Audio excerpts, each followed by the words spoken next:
আসসালামু আলাইকুম ওয়া রাহমাতুল্লাহি ওয়া বারাকাতুহু। ইলমের পরিভাষায় মাওরাউন নাহারের সমরকন্দে আছি আমরা।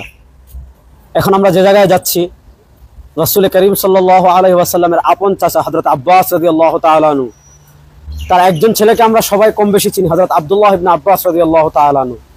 নবী করিম সাল্লাল্লাহু আলাইহি ওয়াসাল্লামের আপন আরেকজন চাচাতো ভাই ছিলেন, যিনি রাসূল করিম সাল্লাল্লাহু আলাইহি ওয়াসাল্লাম কানা ইউশবিহু বিন নবী সাল্লাল্লাহু আলাইহি ওয়াসাল্লাম। ইমাম যাহাবী রাহিমাহুল্লাহ তার তরজমা, তার জীবন ইসিয়ার আলামিন নুবালাতে লিখেছেন যে তিনি রাসূল করিম সাল্লাল্লাহু আলাইহি ওয়াসাল্লামের অধিক সাদৃশ্য ছিলেন, যিনি হযরত আমির মুআবিয়া রাদিয়াল্লাহু তাআলা আনহুর যুগে সমরকন্দ এসেছিলেন অভিযান পরিচালনায়, এবং এর আগে হযরত আলী রাদিয়াল্লাহু তাআলা আনহুর খিলাফতকালে তিনি মক্কার দায়িত্বে ছিলেন। হযরত আমির মুআবিয়া রাদিয়াল্লাহু তাআলা আনহুর খিলাফতকালে তিনি সাঈদ ইবনে উসমানের সাথে সমরকন্দ অভিযানে এসেছিলেন। এখানেই তিনি শাহাদাত বরণ করেছেন, এখানেই তার কবর রয়েছে, যেটাকে শাহে জিন্দা বলা হয়। আমরা রাসূল করিম সাল্লাল্লাহু আলাইহি ওয়াসাল্লামের আপন চাচাতো ভাই যিনি হযরত আব্বাস রাদিয়াল্লাহু তাআলা ইবনে আব্বাস রাদিয়াল্লাহু তাআলা, ওনারা কিন্তু আহলে বাইতের সদস্য। রাসূল করিম সাল্লাল্লাহু আলাইহি ওয়াসাল্লামের আহলে বাইতের অন্যতম সদস্য রাসূল করিম সাল্লাল্লাহু আলাইহি ওয়াসাল্লামের আপন চাচাতো ভাই হযরত হুসাম বিন আব্বাস রাদিয়াল্লাহু তাআলা আনহুর মাকবারা দেখতে যাচ্ছি, জিয়ারতে যাচ্ছি।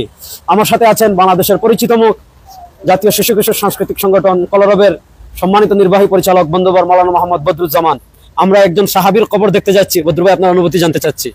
আসলে এখানে এসে যত দেখছি তত মুগ্ধ হচ্ছে।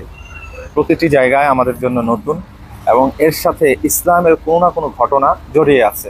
যেমন আজকে আপনি বিস্তারিত আলোচনা করেছেন, রাসূল সাল্লাল্লাহু আলাইহি সাল্লামের সাদৃশ্য, ওনার চেহারা রাসূলের মতোই ছিল। তার কবর আমরা দেখতে যাচ্ছি। আসলে অনুভূতিটা আলাদা করে ব্যক্ত করার সুযোগ নেই, শুধু বলবো যে আল্লাহ তাআলা তাদের এই কবর যে জিয়ারত আমরা করছি, আমাদেরকে যেন রহম দান করেন, আমরা যেন ভালো পথে চলতে পারি। এখন জানবো একটা বিষয়, দেখেন ওনার বাড়ি মক্কায় আর আসছেন কোথায়? ইসলামের দাওয়াত নিয়ে হাজার হাজার কিলোমিটার দূরে। ইসলামের জন্য ওনারা ওনাদের জীবনকে কুরবানি করেছেন, নিজেদের জীবনকে উৎসর্গ করেছেন। আমরাও সে পথে চলতে চাই, সেই জন্য জিয়ারতে যাচ্ছি ওনার মাকবারায় ইনশাআল্লাহ। ইনশাআল্লাহ। আমাদের সাথে আছেন দ্বীনি সেবা ফাউন্ডেশনের সম্মানিত চেয়ারম্যান আমাদের বন্ধুবর মাওলানা ওমর ফারুক জামালি হাফিজাহুল্লাহ। উনি সংক্ষেপে কিছু বলে ফেলেন। আলহামদুলিল্লাহ, আসলে যখন পড়াশোনা করেছি মাদ্রাসায়, বুখারা সমরকন্দের অনেক কথা শুনেছি, উস্তাদদের মুখে শুনেছি, কিতাবে পড়েছি। তো আজকে যখন সশরীরে এখানে আসতে পেরেছি, নিজেকে অনেক সৌভাগ্যবান মনে হচ্ছে, এবং সেই স্মৃতিগুলো খালি মনে হচ্ছে। তো আল্লাহ রাব্বুল আলামিন বেশি বেশি আমাদেরকে আরো এই দ্বীনি যে সফর যেন আল্লাহ কবুল করেন।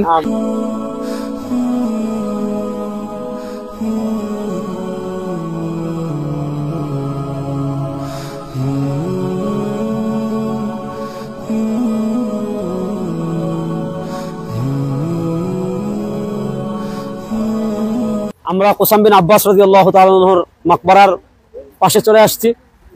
এটাকে তারা বলে শাহে জিন্দা। এটার কোনো নামকরণের কারণ আছে, যেটা আমরা পরে বলবো। আমরা এখন ভিতরে যাব এবং মাকবারা জিয়ারত করবো ইনশাআল্লাহ।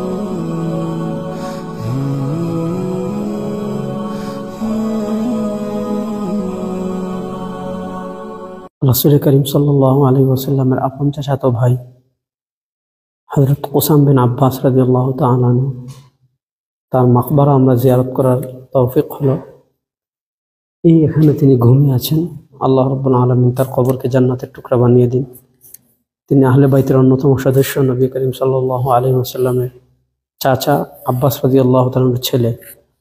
ইমাম যাহাবী রাহিমাহুল্লাহ সিয়ার আলামিন নুবালাতে তার জীবনীতে লিখেছেন, রাসূল করিম সাল্লাল্লাহু আলাইহি ওয়াসাল্লামকে দাফন করার সময় তিনি নবী করিম সাল্লাল্লাহু আলাইহি ওয়াসাল্লামের কবরে অবতরণ করেছিলেন, এবং সর্বশেষ হযরত হুসাম বিন আব্বাস রাদিয়াল্লাহু তাআলা আনহু কবর থেকে উঠেছিলেন। নবী করিম সাল্লাল্লাহু আলাইহি ওয়াসাল্লামের আহলে বাইতের এই গুরুত্বপূর্ণ সদস্য, যিনি আরবের অভিজাত ঘরের মানুষ, ইবনে আব্বাস রাদিয়াল্লাহু তাআলা আপন ছোট ভাই, কিন্তু হযরত মুআবিয়া রাদিয়াল্লাহু তাআলার খেলাফতকালে তিনি ইসলামের বিজয়ের মহান মিশন নিয়ে সিরিয়া থেকে সমরকন্দ এসেছিলেন, এবং এখানেই তিনি শাহাদাত বরণ করার পর বিশুদ্ধ মত অনুযায়ী এখানেই তাকে দাফন করা হয়েছে। এটাই হলো ইসলামের মৌলিক দিক, যে ইসলামের দাওয়াতের জন্য উনি আরামের বিছানা ছেড়ে, দেশ ছেড়ে হিজরত করে জিহাদের উদ্দেশ্যে এত দূরে এসেছেন, এবং এখানে ইসলামের আলো ছড়িয়ে দিয়ে গিয়েছিলেন। আজও পৃথিবীর প্রান্তর থেকে হাজার হাজার লক্ষ লক্ষ মানুষ তার কবর জিয়ারত করতেছে। ইসলামের যে মহান দাওয়াতের দায়িত্ব রাসূলুল্লাহ সাল্লাল্লাহু আলাইহি ওয়াসাল্লামের পরে আমাদের উপর এসেছে, আল্লাহ সেই দায়িত্ব আমাদের সবাইকে পালন করার তৌফিক দান করুন।